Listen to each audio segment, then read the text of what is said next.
I think if we get too much focused within our own little niche, that's not how we scale and become mainstream. We need to look at what the majority of consumers do and think of their perspective.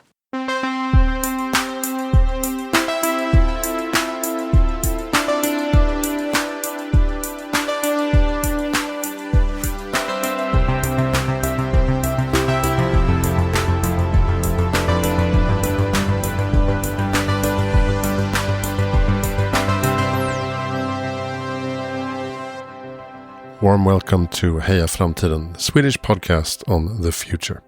My name is Karin Armgarth, and I started this podcast in the fall of 2017 and just got obsessed with the project. From this platform, I have written 2 books. I started a book publishing company myself and do public speaking, stage conversations, sponsorship deals, newsletter on Substack, and lots of other stuff. So it has, in a way, become my own media empire, if you will.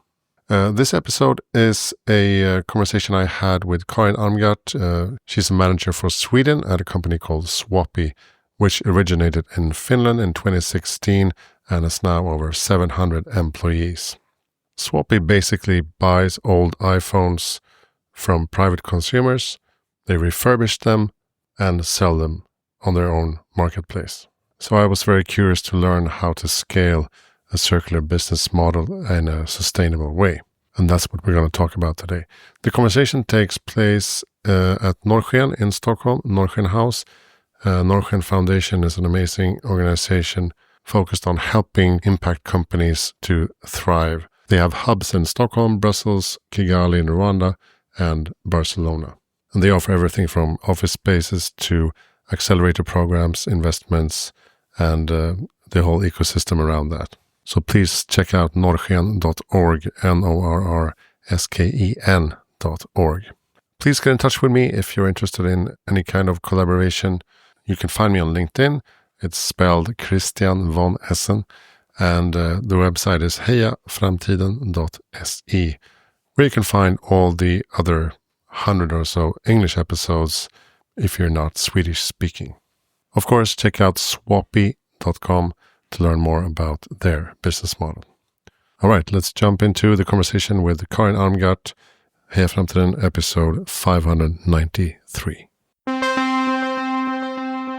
Very welcome to Norrsken this beautiful afternoon. My name is Christian von Essen. I work as a freelance media clown, writer, podcaster, moderator, publisher, lots of things. Today, I will record this as a podcast for Heja Framtiden. I started in 2018. I've almost released 600 episodes, almost 100 in English, so please check that out. The topic for today is how to scale a circular business, and I'm sitting here with Karin Armgarth from Swappy. Welcome here. Thank you so much. Let's give a round of applause as well.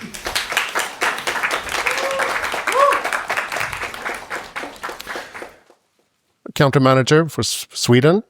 Yes, exactly. Country manager for Sweden, but then we're also quite an agile marketing team, so also running other global projects that are marketing and market related. And for those who don't know, Swappy might sound like a cute little startup. A few business students starting a website, selling and buying iPhones. But in fact, it's quite a big scale up. A turnover of 200 million euros a year. You're 700 or 800 employees, 11 markets. Can you give us a bit of a context? What kind of problem are you solving, and how did it all start? I mean, you've been in 3.5 years. Yes, exactly. So the company started 2016 by our founders, Sami and Jori. And Sami was wanted to buy a phone. He wanted to buy a used phone because that's good for the environment. And he went to a marketplace and got scammed. And at that point, he was like, why am I being scammed? Why isn't there another option? Why can't I just buy a used phone, but with warranty or some kind of trust?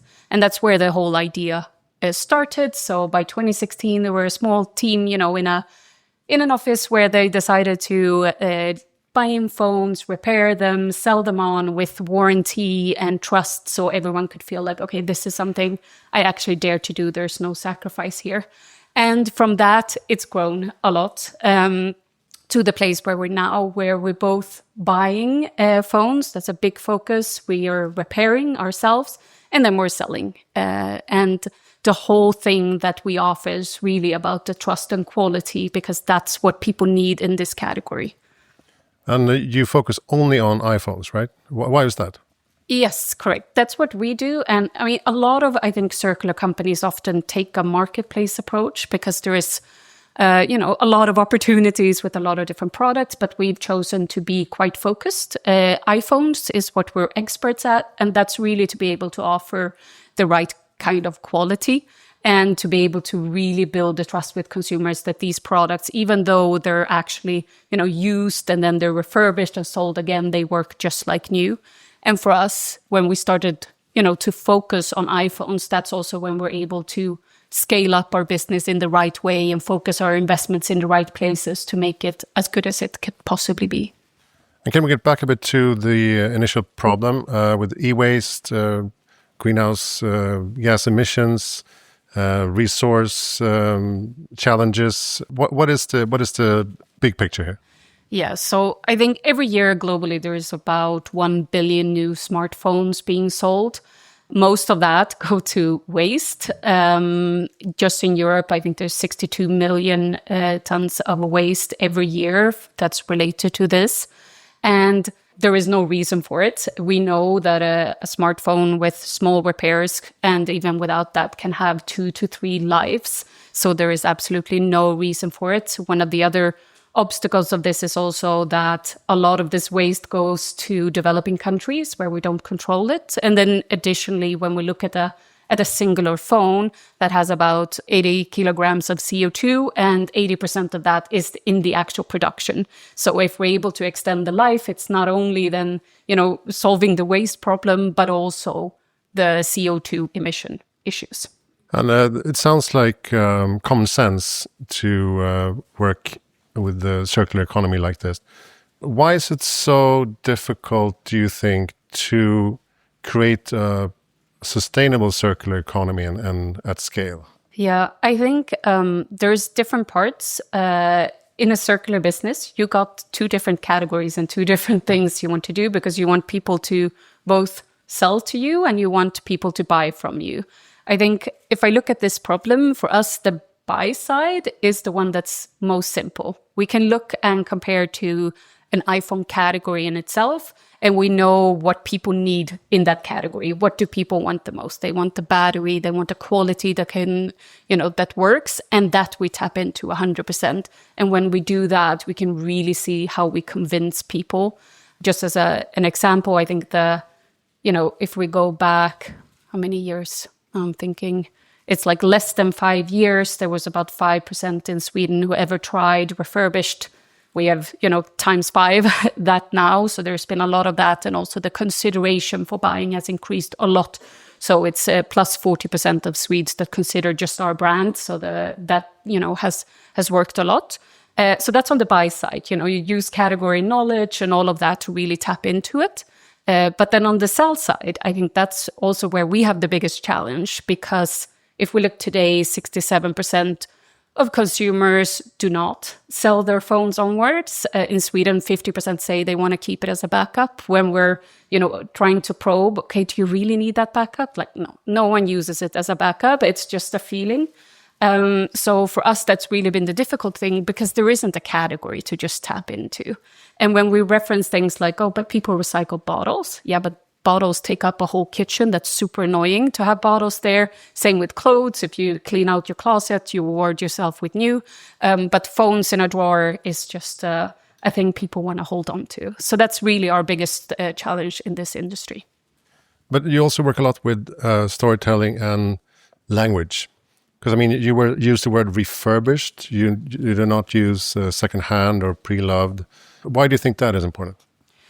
Well, for us, it really has to do with, as well, to put a standard on it. Because if you have something that's used, that can be great or pre-loved, But when you buy a phone from us, it isn't. It's been, it's actually like new because it's been controlled, it's been diagnosed, it's been repaired. So that's why for us, we try to use the words refurbished or renovated or reconditioned, but not as much used because that has that connotation that it comes with a lot of baggage when actually it doesn't. And also, I mean, words like sustainability and climate friendly, you seem to notice that that's not a high priority for the consumers. Yeah, exactly. I think most of us who work within circular businesses, we think, okay, sustainability, this is the most important thing in the world. Let's push it. Let's go all for it. But when we look at consumers, when they're going to buy a phone, even some of the most sustainable people, they're not going to have sustainability in any of their top 5 most important things when they're buying. So for us, it's been really clear to be like, okay, sustainability has a part of it. It's how we make the consumer feel like, after they've done the purchase, they feel good. We reinforce that it's a good thing, but it's definitely not what we push if we think about the front consumer-facing ads, etc. that we do. That's really about the category benefits and what people want there, which is quality, battery. Unfortunately, not sustainability, but yeah. Yeah, but you could argue that this is a path to making the circular economy business as usual, because you don't really use that lingo anymore. You just prove that it's a viable business model. Yeah, and exactly. And that's how we look at it as well. We don't sit in our category and look at, okay, what are the other circular players or what are the other marketplaces or use places are doing? We're looking at it the way the consumers are. What do they need for this category? And they want quality phones. So that's what we focus on. I think if we get too much focused within our own little niche, that's not how we scale and become mainstream. We need to look at what the majority of consumers do and think of their perspective. And when it comes to the scalability of the business, you use a lot of automation, AI, machine learning. Can you walk us through what happens behind the curtains when I send a phone to you? I suppose I register and then get an envelope and then send it in. Yeah, sure. I can go through it. So, we encourage our consumers to just go on our site and do a simple evaluation where you answer some questions about your phone. You get evaluation, then you can get a free sales pack home. So a very professional one where you just place the phone and you put it in a post-note box, and it doesn't cost anything for you. Once it gets to us, like you mentioned, we've invested a lot in automation, and this is also how we're able to scale our business and why we were very focused, because that allows us to do such a thing like work with automation and robotics, because we don't have 10 million categories with a lot of different product specs. So when it comes to us, we've invested a lot in automation, and it starts with basically robotics that takes the phone. It makes sure that everything data is wiped, so there is none of that left. It looks at the IMEI number, which is to make sure that nothing's been stolen or anything like that. Then it goes through like a mini car wash where it basically cleans out everything. So when it looks at the diagnostics, it makes sure that you don't, the dust doesn't seem like a scratch. And then after that, it goes through 5 different modules that's really checking everything that a human would use on the phone. It's about the touchscreen, the audio, and all of that. So it goes through over 100 tests to just check all of these things. And then it comes out maybe with some information about repairs, or it's like a perfectly working phone. We still have a lot of experts and people, but they can put more energy into the more complex repair things and not the diagnostic phase. And also when we do have this robotic system, that also allows us to do it with much better precision, repeatability, so they can really see that it's the same, and it allows us to have the same quality. And I think that's both an excellent thing for the people who buy a phone from us, because they know it's been really checked in a very good way, but also when you sell to us, because there isn't a person on the other end who has an opinion about your phone. It actually is what it is. Mm. And I know that you work primarily with European partners, the automation side is in Estonia, right? Yes, correct. And this is also part of our business. We're a European business, so we're very much focused here. We're focused on the European markets, and that's also how we grow. We try to keep everything, circular within this region as much as we can. Yeah, which is a bit funny because the iPhone is famously designed in California and assembled in China, and you take that second life and create an entire European value chain. Do you think that's increasingly important in these times? It feels more relevant, I think, to talk about it now than it did a year ago. Then I don't think anyone would have talked about it. But absolutely. And it's something that I think gives a lot of, both jobs, economic prospects, etc. I think a lot of people can talk about how circularity can be detrimental to the economies because you're not consuming as much. But I think our kind of business model really shows that there's a possibility to create economic value and growth within circular businesses. Let's go back a bit to the behavioral side. What can you do to nudge people to actually make those decisions to make a circular economy thrive, basically? Because you need the consumer behavior. Oh, on the consumer behavior part, I think, like I mentioned, there is different parts on the buying side, or whichever category you're in, if you're able to find one that's similar, then look at that and don't be too stuck on the sustainability aspect. But then when we look at, for example, selling phones where there isn't existing behavior, I think there's a few things that we look at. We make it as easy as possible. It should be as attractive as possible, and that's about incentives, money, all of that. And then I think one of the things that we're working the hardest on, where we're not there yet, but it's also about the normalization. I think we need to make it normal that you don't keep things, but to actually see that it has second values and it can be, reused, recycled, repaired. Yeah, and you're also part of something called Right to Repair, which is a European cluster of organizations, basically working to strengthen the circular economy.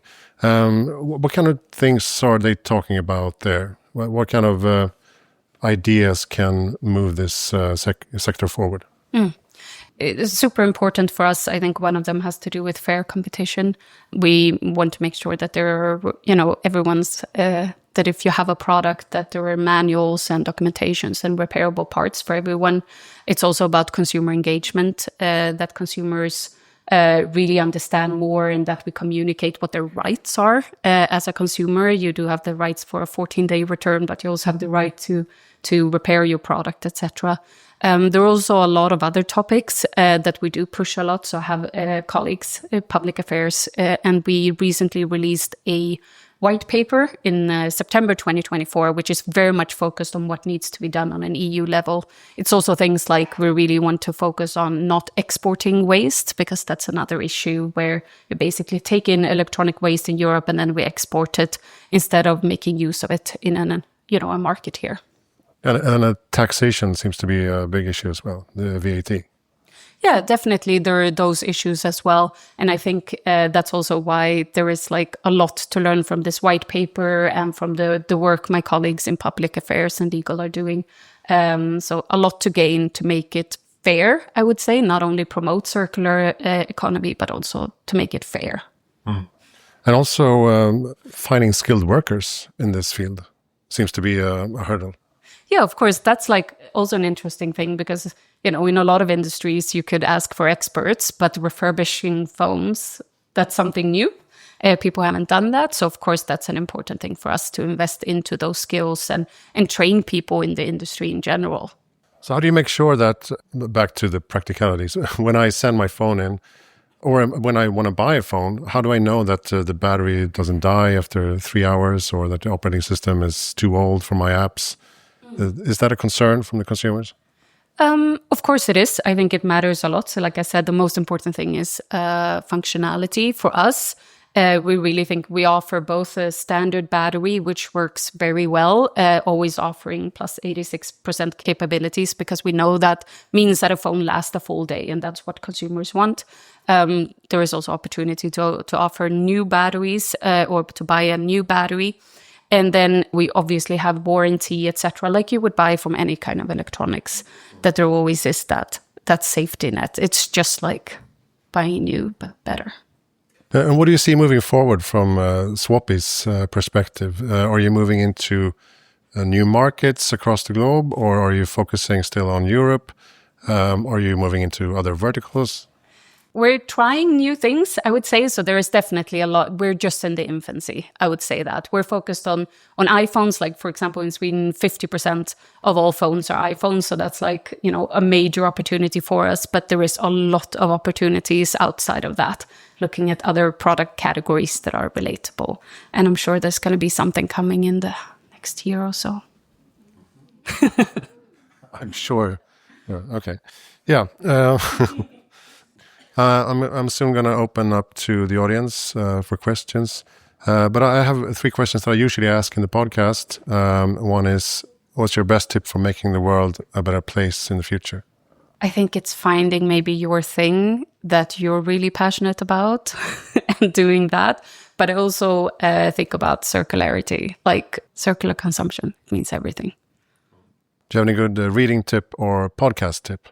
I think maybe reading, I would go back to like an oldie from 2011, Sapiens. I think it tells a lot if you look back at the history of humankind and what's to come, because I think that's what we're all focused on, like AI and all of that. And then I find that's a good read to look back at history. Yeah, Yuval Noah Harari, yes. It's probably the most recommended book in this podcast.